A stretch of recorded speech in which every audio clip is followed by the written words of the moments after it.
మంచిర్యాల జిల్లా మందమరిలో సింగరేణి పరిసర ప్రాంతాలలోని విద్యార్థులు యువకులు అందరూ సింగరేణి ఆధ్వర్యంలో నిర్వహిస్తున్న స్కిల్ డెవలప్మెంట్ సెంటర్ను సద్వినియోగం చేసుకోవాలని Chennur MLA doctor Gaddam Venkat Viveswami Singareni chairman and managing director N Balram ఐఎస్ఆర్లు కోరారు. ఏరియాలోని సిమ్టమ్స్లో సింగరేణి యాజమాన్యం సిఎస్ఆర్ ఆధ్వర్యంలో ఏర్పాటు చేసిన స్కిల్ డెవలప్మెంట్ సెంటర్ ప్రారంభోత్సవానికి వారు ముఖ్య అతిథులుగా హాజరై కేంద్రాన్ని ప్రారంభించారు. ఈ కార్యక్రమంలో సింగరేణి డైరెక్టర్ ఆపరేషన్ అండ్ పా ఎన్వికే శ్రీనివాస్, ఏఐటియుసి యూనియన్ అధ్యక్షుడు Vasireddy Seetharamaiah, INTUC union secretary general B Janak Prasad, area general manager A Manohar, CMOAO ప్రధాన కార్యదర్శి పెది నరసింహులు, రాష్ట్ర ఆర్డీఎస్టీ ఈ జాయింట్ డైరెక్టర్ విద్యానంద్, యూనియన్ నాయకులు, సింగరేణి అధికారులు, కాంగ్రెస్ పార్టీ నాయకులు, కార్యకర్తలు తదితరులు పాల్గొన్నారు.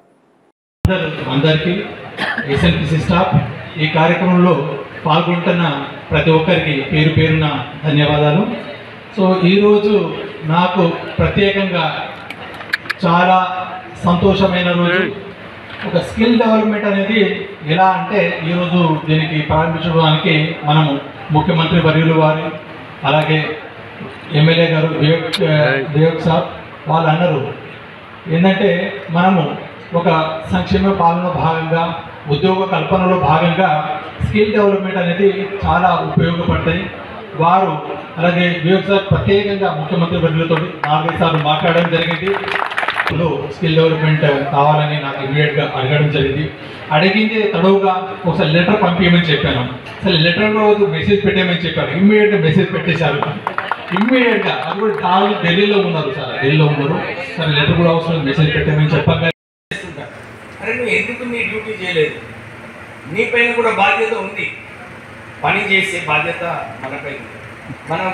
నేను అందరికీ ఇదే చెప్తుంటా, ప్రజలది, కార్మికులది, వాళ్ళపైన ఎక్కువ బాధ్యత ఉంది. సింగరేణి సంస్థను కాపాడుకుంటారు. ఎందుకంటే ఈ ప్రాంతంలో సింగరేణి సంస్థ మంచిగా నడిచినప్పుడే మన అందరి భవిష్యత్తు బాగుంటుంది. మనము చాలామంది కూడా సింగరేణి సంస్థ మీదనే ఆధారపడి ఉంటారు. వాళ్ళ శాలరీసు, వాళ్ళు ఖర్చు పెట్టుకోవడము, ఆ యాన్సిలరీ యూనిట్స్, యాన్సిలరీ వర్క్స్ ఏదైతే ఉంటాయో అది కేవలం సింగరేణి సంస్థ వల్లనే ఉంటుంది ఈ ప్రాంతంలో. సో ఈ సింగరేణి సంస్థను కాపాడుకునే బాధ్యత మనందరిపై. నేను ఇదే కోరుతున్నాను. చాలామంది మా నాయకులు ఉన్నారు ఇక్కడ, సార్ ట్రాన్స్ఫర్ కావాలి అంటే మొత్తం చెన్నూరు నుంచి వచ్చిన వర్కర్స్ అందరూ కూడా సార్ ఫేస్ కావాలి, సార్ హెడ్ ఆఫీస్ ఎంప్లాయ్మెంట్ కావాలి.